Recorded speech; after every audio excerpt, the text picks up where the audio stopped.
क्व मोहः क्व च वा विश्वं क्व तद्ध्यानं क्व मुक्तता सर्वसंकल्पसीमायां विश्रांतस्य महात्मनः। नमस्कार मित्रों, ये जो श्लोक है ये अष्टावक्र गीता के 18वें अध्याय का 14वां श्लोक है, जिसे हम आज गहराई से समझेंगे। तो आइए सबसे पहले इसके अर्थ को समझते हैं। तो जो श्लोक है वो कहता है, क्व मोहः क्व च वा विश्वम, अर्थात कहाँ मोह है या कहाँ विश्व, और क्व तद्ध्यानम क्व मुक्तता, अर्थात कहाँ वह ध्यान है और कहाँ मुक्तता। सर्व संकल्प सीमायाम, अर्थात सभी संकल्पों की सीमा पर विश्रांतस्य महात्मनः, अर्थात शांत होने वाला महात्मा होता है। तो यहाँ पर अष्टावक्र जनक महाराज से कहते हैं कि जो शांत होने वाला महात्मा होता है वह सभी संकल्पों की सीमा पर शांत हो जाता है, और उसके लिए कहाँ मोह है, कहाँ विश्व है, और कहाँ उसके लिए ध्यान है और कहाँ उसके लिए मुक्तता है। तो जो यहाँ पे बात बताई जा रही है वह जो पिछले मंत्र में बताया उसी के संदर्भ में, जो है पिछले श्लोक में जो बताया उसी के संदर्भ में हम यहाँ पे उस बात को समझ सकते हैं। कि जैसे हमने पिछले श्लोक में यही समझा था कि जो अहंकृत का भाव है कि मैंने किया या मैंने नहीं किया, वह अहंकृत का भाव ही जो नष्ट कर देता है, वह द्वंद्व से मुक्त हो जाता है। तो ऐसे व्यक्ति के लिए न तो कहीं कोई धर्म रहता है, न ही कोई काम रहता है, न ही उसके लिए कोई अर्थ रहता है, और न ही विवेकता रहती है। तो ये जो अवस्था होती है उससे व्यक्ति जो होता है वह शांति को प्राप्त होता है। क्योंकि जो अशांति है वह इसी कारण से है कि भाई मुझे ये करना है, मुझे वो करना है, क्या मैं ठीक कर रहा हूँ या नहीं कर रहा हूँ, ये करने से पाप लगेगा कि नहीं लगेगा, वो करने से पुण्य मिलेगा कि नहीं मिलेगा। तो ये सब जो अशांति है ये इस अहंकृत भाव से ही है कि मैं करता हूँ।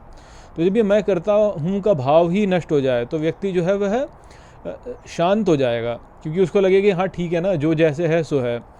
जब मैं कुछ करता ही नहीं तो मुझे किसी बात की क्या चिंता करना। तो जब वो इस प्रकार की अवस्था में पहुँचेगा तो वह शांत हो जाएगा, और जब वह शांत होएगा तो उसका मोह जो है वह स्वतः नष्ट हो जाएगा। उसके लिए विश्व भी जो है नष्ट हो जाएगा, और वह इस बात को समझेगा कि भाई मुक्ति तो सदा से ही थी और सदा ही है, और ध्यान का वास्तव में कोई अर्थ नहीं है। अभी फ़िलहाल जो है हमको ऐसा लगता है कि भाई हाँ, हमको यदि मुक्ति प्राप्त करनी है तो हमको ध्यान करना चाहिए, हमको जो है कंसंट्रेशन में बैठना चाहिए और ध्यान करना चाहिए। परंतु ये भी एक क्रिया ही है ना, ये भी हम एक क्रिया ही तो कर रहे हैं ना। हम वास्तव में स्वयं से एक अपनी ओर से एक कर्म कर रहे हैं कि भाई हाँ मैं ध्यान लगा रहा हूँ, मैं अपना ध्यान लगा रहा हूँ। तो ये भी एक प्रकार की क्रिया ही है। और जब हमारा ध्यान जो है वह बिगड़ता है और नहीं लगता तो फिर हमको कष्ट होता है। हमको लगता है कि अरे यार, ये हमारे साथ ऐसा क्यों हो गया, हमारा तो ध्यान ही नहीं लगा, हम तो कंसंट्रेट ही नहीं कर पाते। और ये जो अवस्था है यह भी उस अहंकृत भाव से ही है। तो हमने चाहा तो ये कि हम शांत हो जाएं, परंतु क्योंकि अहंकृत भाव है कि हम करते हैं, इस कारण से जो है हम अशांति को प्राप्त होते हैं। परंतु यदि व्यक्ति ये जाने कि भाई मेरा ध्यान कहाँ जाता है कहाँ नहीं जाता है, ये मेरे नियंत्रण में है ही नहीं, ये मेरे हाथ की बात नहीं है वास्तव में, ये तो पीछे से ही आ रहा है, तो फिर जो है शांति हो जाती है। तो जो शांति हम खोज रहे हैं उस शांति को खोजने की क्रिया में ही वास्तव में जो है हमारी शांति भंग हो रही है। तो यदि हम खोजना ही छोड़ दें, यदि हम करना ही छोड़ दें, तो शांति स्वतः प्राप्त हो जाएगी।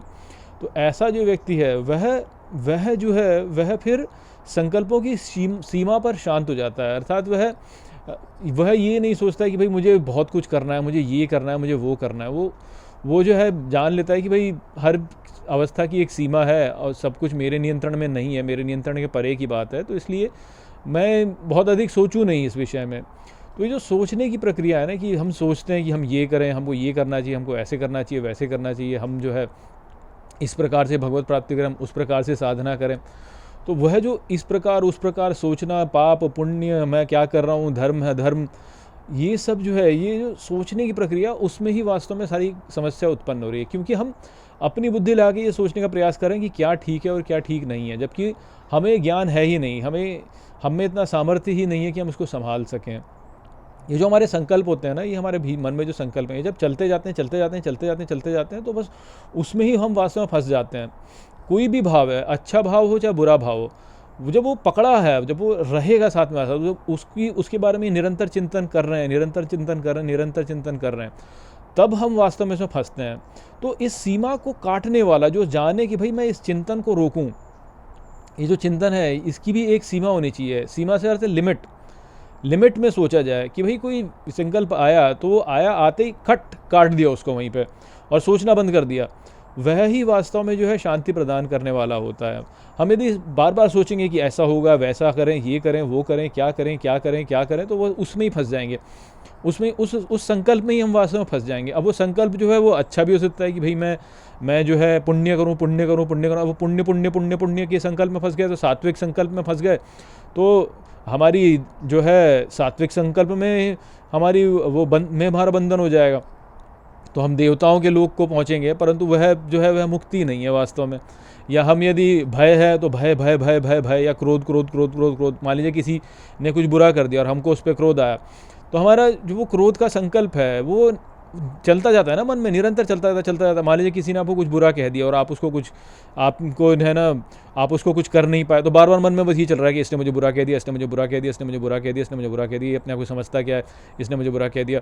अब वो चले जा रहा है ना, वो संकल्प चले जा रहा है, चले जा रहा है, चले जा रहा है, चले जा रहा है, चले जा रहा है, वह ही बंधनकारी हो जाता है। परंतु यदि कोई व्यक्ति उसकी सीमा पर उसे रोक दे, कि ठक रोक दिया उसको कि अरे ये मैं क्या सोच रहा हूँ, फालतू की बात, इसका कोई अर्थ नहीं है, इसका कोई, इससे मेरी ही हानि हो रही है, तो वो वहीं यदि उसको रोक दे तो फिर जो है वह संकल्प जो है वह वहीं रुक गए, और फिर जो है वह व्यक्ति शांति को प्राप्त होता है। तो ये सब कुछ जहाँ से आता है वास्तव में वो अहंकृत भाव से आता है कि मैं कुछ कर सकता हूँ, मेरे हाथ में कुछ है, मेरे हाथ में कुछ करने की बात है, वहीं से वास्तव में सब कुछ आता है। तो वो यदि काट दिया जाए तो फिर व्यक्ति शांति को प्राप्त करेगा, क्योंकि संकल्पों की जड़ जो है वही कट जाएगी वास्तव में कि मैं कुछ करता हूँ। जैसे जब हम फिल्में देखते हैं तो फिल्मों में जो कुछ घटना घटती है, क्या बहुत चिंतन करते हैं उसका? नहीं करते ना। क्यों नहीं करते? क्योंकि हमें पता है कि उसका वास्तव में कोई अस्तित्व नहीं है, नाटक हो रहा है बस। तो ठीक इसी प्रकार से इस जगत में, हमारे जीवन में भी जब इस प्रकार की घटनाएं होती हैं तो उनको हम नाटक समझ करके उसको उतनी गंभीरता से ना लें, और इस बात को समझें कि भाई यदि मैं उसको पकड़ता हूँ, इसको मैं गंभीरता से लेता हूँ, तो मेरी ही हानि होगी। तो वो बात जो है वो सदा घर कर जाए, तो फिर जो है व्यक्ति शांति को प्राप्त कर सकता है और अहंकृत भाव को हटा सकता है। तो वो संदेश था जो कि यहाँ पर अष्टावक्र जो है वो जनक महाराज से कह रहे थे। आशा करता हूँ कि मैंने इस श्लोक को आपको अच्छे से समझा दिया होगा। चलिए इसी के साथ इस वीडियो को यहीं पे समाप्त करते हैं। नमस्ते।